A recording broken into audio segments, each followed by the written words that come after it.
सुगना अपनी बेटी साक्षी के साथ रहती थी। सुगना का पति उसे 1 साल पहले ही छोड़कर चला गया था, जिस वजह से सुगना काफ़ी परेशान रहती थी। लेकिन वह अपनी परेशानी अपनी बेटी को बिल्कुल भी नहीं बताती थी। अरे बेटी, तुम इतनी उदास क्यों खड़ी हो? कल तुम्हारी मैं फ़ीस जमा कर दूंगी और कल से ही तुम स्कूल जाना। मैं अभी सेठानी से बात करके आती हूँ और पैसे लेकर आती हूँ। सुगना अपनी सेठानी के पास पैसे लेने के लिए जाती है ताकि वह अपनी बेटी को पढ़ा सके। जैसे ही वह सेठानी के पास पहुंचती है, सेठानी उसे डांट कर कहती है, अरे सुगना, तूने कुछ काम तो सही से किया नहीं और तनख्वाह लेने आ गई। मैं तुझे तनख्वाह बिल्कुल भी नहीं देने वाली। आज से तू मेरे घर पर काम बिल्कुल नहीं करेगी। अरे आप कैसी बात कर रहे हो माँ जी? मैंने आपके घर में बड़ी ही ईमानदारी के साथ काम किया है, आपको पता भी नहीं है। दिन में तो दिन में, रात में भी आपके घर के लिए ही काम करती थी। सुगना तो कितनी ही बोल ले, कितनी ही बकबक कर ले, लेकिन मुझे अब तुझ जैसी नौकरानी बिल्कुल नहीं चाहिए। सुगना को बहुत ही दुख होता है। वह अपने घर की तरफ वापस लौटती है, लेकिन उसके चेहरे पर अभी उदासी थी, क्योंकि वह अपनी बेटी की फीस जमा करने के लिए पैसे लेने गई थी। अब तो उसके पास खाने तक के पैसे नहीं थे। वह काफ़ी उदास हो जाती और कहती है, हे भगवान, तू मेरे साथ कौन सा खेल खेल रहा है? पहला तो मेरा पति मुझे छोड़कर चला गया और अब मेरी नौकरी भी चली गई। अब मुझे समझ नहीं आ रहा कि मैं क्या करूं। मुझे कोई रास्ता ढूंढना होगा, तभी मैं अपनी बेटी का पेट भर सकती हूँ।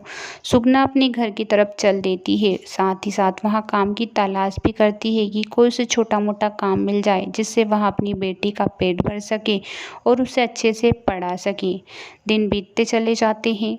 रात का समय था जब एक दिन सुगना और उसकी बेटी भूखी ही सो रही थी। सुगना ने भी कुछ नहीं खाया था और उसकी बेटी भी भूखी ही सो रही थी। सुगना काफ़ी दुखी थी, क्योंकि उसकी वजह से उसकी बेटी की पढ़ाई रुक गई थी। सुगना काफ़ी दुखी थी, क्योंकि उसकी वजह से उसकी बेटी की पढ़ाई रुक गई थी। उस दिन वह भूखी ही सो गई थी। वह कहने लगी, मैं भी कितनी बदनसीब माँ हूँ, मेरी वजह से मेरी बेटी ने पढ़ाई छोड़ दी। हे भगवान, मुझे कोई तो रास्ता दिखा ताकि मैं अपनी बेटी को अच्छे से पढ़ा लिखा सकूँ और अच्छे संस्कार दे सकूँ। एक दिन सुबह सुबह की बात है, जब सुगना काम के लिए बाहर जाती है। जंगल की तरफ काम ढूंढती है, हर जगह काम ढूंढती है, लेकिन उसे अभी तक कोई काम नहीं मिला था। सुगना काफ़ी उदास थी। वह हर जगह अपनी मेहनत करके काम ढूंढ रही थी, लेकिन फिर भी उसकी किस्मत साथ नहीं दे रही थी। सुगना की बेटी सुबह उठते ही अपनी माँ को देखती थी, लेकिन उसकी माँ उसे कहीं पर भी नज़र नहीं आती थी। अरे माँ, आज सुबह भी कहाँ चली गई? वो तो मुझे कहीं पर लेकर भी नहीं जाती। जब देखो जब अकेली ही चली जाती है।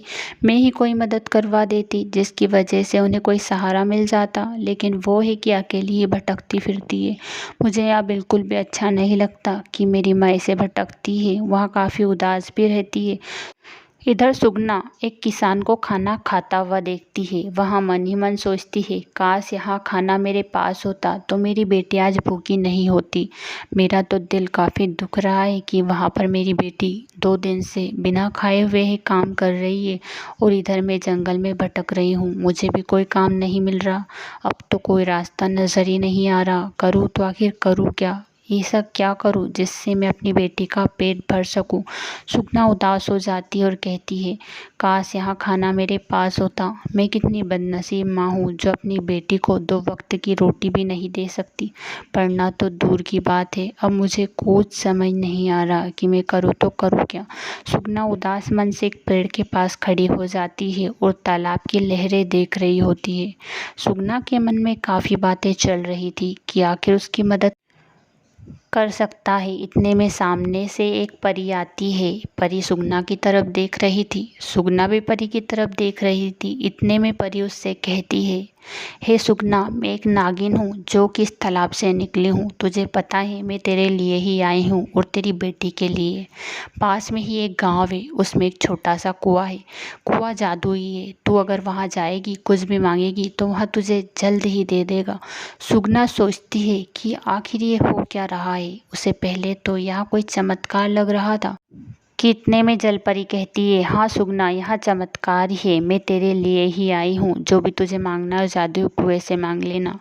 सुगना उसे धन्यवाद देते हुए कहती है, आप कितनी अच्छी हो, मेरे लिए आपने इतना कुछ किया, मुझे भरोसा भी नहीं हो रहा, इस दुनिया में कोई साथ नहीं देता और आपने मुझे एक रास्ता दिखाया। अरे सुगना, तूने इतने अच्छे कर्म किए हैं, इसी वजह से भगवान ने ही मुझे तेरे लिए भेजा है। अब तो अपनी बेटी को पढ़ाना लिखाना और बहुत बड़ी अफसर बनवाना। सुगना दौड़ी दौड़ी उस कुएं को ढूंढने के लिए जाती है।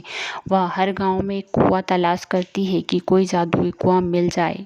जैसे ही वह एक कुएं के पास पहुंचती है, वहां थोड़ी देर उस कुएं के पास खड़ी रहती है और मन में विचार करती है, अगर सच में यहाँ जादुई कुआं है तो यहाँ मुझे खाना ज़रूर देगा। मैं अपनी बेटी के लिए इससे खाना मांगूंगी ताकि आज के लिए मैं उसका पेट भर सकूँ। वहाँ कुएं से कहती है, हे जादुई कुएं, मुझे आपकी जलपरी ने भेजा है। मैं यही चाहती हूँ कि अपनी बेटी को अच्छा सा खाना खिला सकूँ जो उसे पसंद है। थोड़ी ही देर में जादुई कुआं उसे बहुत सारा खाना दे देता है जो कि उसकी बेटी को पसंद होता है। सुगना काफ़ी खुश होती है और कुएं को धन्यवाद देते हुए कहती है, हे कुएं, आप बहुत ही अच्छे हो, आपने मेरी काफ़ी मदद की है, मैं कल फिर आपके पास आऊँगी, अभी आपसे यही ज़रूरत थी। और सुगना अपना खाना अपनी बेटी के पास ले जाती है। कहती है, देखो बेटा, मैं तुम्हारे लिए क्या लाई हूँ, यहाँ खाना सब तुम्हारे लिए है, ऐश करो और खाओ। मेरी बेटी को जो भी चाहिए बस मुझसे बोल देना, अब तो मैं तेरी सारी ख्वाहिशें पूरी करूँगी। सुगना की बेटी साक्षी दौड़ी दौड़ी अपनी माँ के पास आती है और गले लग जाती है। समय बीतता चला जाता है। सुगना को जो चाहिए था सब कुएं से मांग लेती है। एक दिन वह कुएं के पास जाकर कहती है, हे कुएं, जादुई तो तू है लेकिन मुझे घर की ज़रूरत है, वहाँ घर तू मुझे दे सकता है तो जल्दी ही दे दे, क्योंकि अपनी बेटी को मैं अच्छे से मकान में रखना चाहती हूँ। जादुई कुआं कहता है, ठीक है सुगना बहन, लेकिन इसके लिए समय लगेगा, वहाँ बड़ा सा मकान तुम्हें 2 दिन में मिल जाएगा, तुम थोड़ा धैर्य रखना और अपने घर के पास ही खड़े रहना, 2 दिन में तुम्हारे घर की जगह बड़ा मकान होगा। सुगना उसे धन्यवाद देते हुए अपने घर चली जाती है। जैसे ही 2 दिन का समय बीतता है, दोनों माँ बेटी जैसे ही उठती है, सुबह देखती है कि एक बड़ा सा घर है। सुगना की बेटी साक्षी कहती है, अरे माँ, यहाँ पर तो हमारा छोटा सा मकान था, आज इतना बड़ा मकान, वाह, मैं तो बहुत ही खुश हूँ, मेरी पढ़ाई भी शुरू हो गई और हमारा नया घर भी बन गया, आप कितनी अच्छी माँ हो, आपने मेरी सारी ख्वाहिशें पूरी कर दी। सुगना अपनी बेटी को खुश देखकर काफ़ी खुश हो जाती है। इसी तरह जादुई कुआं हमेशा उसकी मदद करता रहता है। जो भी सुगना चाहती थी वह सब ख्वाहिश कुएं ने पूरी कर दी थी। कहानी पसंद आए तो चैनल को सब्सक्राइब करें।